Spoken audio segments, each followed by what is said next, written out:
US President Joe Biden urged Americans on Thursday to immediately leave Ukraine as Russia's live fire drills and buildup of troops around the ex-Soviet state deepened the fears of an invasion.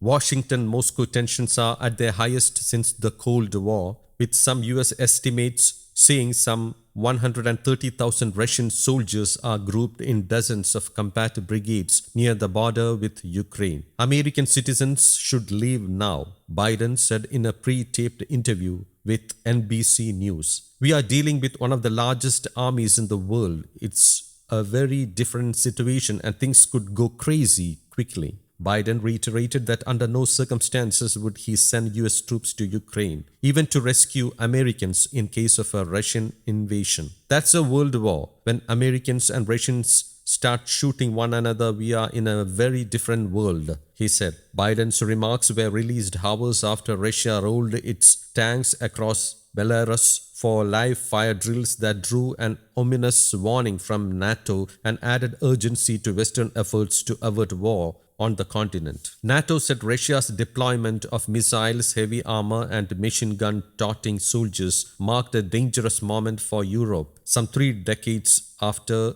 the Soviet Union's collapse. Western leaders have been shuttling to Moscow in an effort to keep the lines of communication open, giving Russia a chance to air its grievances about NATO's expansion into Eastern Europe and ex-Soviet states. But they have also sought to project their resolve in the face of what they say is a Russian escalation of an already tense situation. Russia should not underestimate our unity and determination as a partner in the European Union and as an ally in NATO, German Chancellor Olaf Scholz warned. In a bid to reduce chances of miscalculation during the drills, US and Belarusian defense chiefs held rare telephonic talks, the Pentagon said on Thursday. Russia has also sent 6 warships through the Bosphorus for naval drills on the Black Sea and the neighboring Sea of Azov. Kyiv condemned their presence as an unprecedented attempt to cut off Ukraine from both seas. Moscow and Minsk have not disclosed how many troops are participating, but the United States has said around